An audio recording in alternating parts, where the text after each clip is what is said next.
राष्ट्र सर्वप्रथम राष्ट्र सर्वप्रथम राष्ट्र सर्वप्रथम राष्ट्र सर्वप्रथम। प्रधानमंत्री नरेंद्र मोदी ने आंध्र प्रदेश के पलासमुद्रम में राष्ट्रीय सीमा शुल्क अप्रत्यक्ष कर और नारकोटिक्स अकादमी का उद्घाटन किया। इस दौरान कार्यक्रम को संबोधित करते हुए पीएम ने कहा कि राष्ट्रीय सीमा शुल्क अप्रत्यक्ष कर और नारकोटिक्स अकादमी के उद्घाटन पर आप सभी को बधाई। उन्होंने कहा कि जिस क्षेत्र में यह कैंपस बना है वह अपने आप में विशेष है।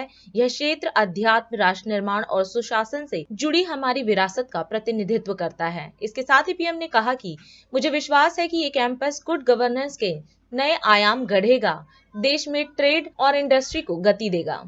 आप सभी को national academy of customs, indirect taxes and narcotics के इस शानदार कैंपस की बहुत बहुत बधाई।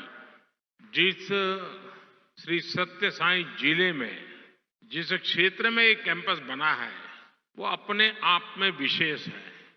ये क्षेत्र अध्यात्म, राष्ट्र निर्माण और सुशासन से जुड़ी हमारी विरासत का प्रतिनिधित्व करता है।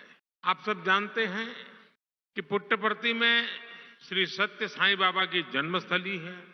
ये महान स्वतंत्रता सेनानी पद्मश्री श्री कल्लूल सुब्बाराव की भूमि है। प्रसिद्ध पपेट्री आर्टिस्ट दलाभाई चलापति राव को इस क्षेत्र में ने नई पहचान दी है। इस धरती से विजयनगर के गौरवशाली राजवंश के सुशासन की प्रेरणा मिलती है। ऐसी प्रेरणादायी जगह पर नैसीन का यह नया कैंपस बना है। मुझे विश्वास है ये कैंपस गुड गवर्नेंस के नए आयाम गढ़ेगा, देश में ट्रेड और इंडस्ट्री को नई गति देगा। साथियों, आज तिरुवल्लुवर दिवस भी है। संत तिरुवल्लुवर ने कहा था, राजस्व के रूप में प्राप्त राजकीय कर और शत्रु से जीते हुए धन पर राजा का ही अधिकार होता है।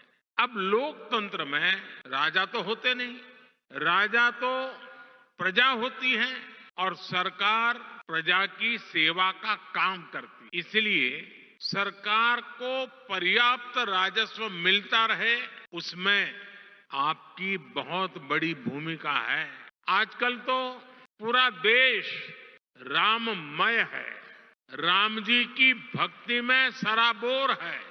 लेकिन साथियों, प्रभु श्री राम का जीवन विस्तार, उनकी प्रेरणा, आस्था भक्ति के दायरे से कहीं ज्यादा है। प्रभु राम गवर्नेंस के, समाज जीवन में सुशासन के ऐसे प्रतीक हैं जो आपके संस्थान के लिए भी बहुत बड़ी प्रेरणा बन सकते हैं। साथियों, महात्मा गांधी कहते थे कि राम राज्य का विचार ही सच्चे लोकतंत्र का विचार है।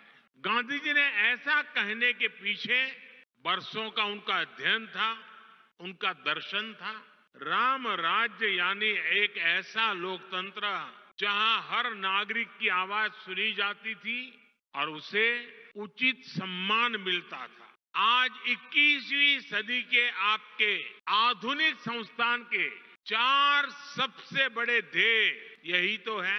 एक, एडमिनिस्ट्रेटर के रूप में रूल्स और रेगुलेशंस को लागू करने वाली इकाई के रूप में आपको इस बात को हमेशा याद रखना है। साथियों, नैसीन का रोल देश को एक आधुनिक इकोसिस्टम देने का है। एक ऐसा इकोसिस्टम जो देश में व्यापार कारोबार को आसान बना सके, जो भारत को ग्लोबल ट्रेड का अहम पार्टनर बनाने के लिए और फ्रेंडली माहौल बना सके, जो टैक्स, कस्टम्स, नारकोटिक जैसे विषयों के माध्यम से देश में ईज ऑफ डूइंग बिजनेस को प्रमोट करे और जो गलत प्रैक्टिस से सख्ती से निपटे। आप सभी को सरकार ने अनेक शक्तियां भी दी है। इस शक्ति का उपयोग आपके विवेक पर निर्भर करता है। आपका सीधा सरोकार टैक्स व्यवस्था से है। राम राज्य में टैक्स कैसे लिया जाता था, इस पर गोस्वामी तुलसीदास जी ने जो कहा है वो बहुत प्रासंगिक है। सूर्य पृथ्वी से जल खींचता है और फिर वही जल बादल बनकर वर्षा के रूप में वापस धरती पर आता है, समृद्धि बढ़ाता है।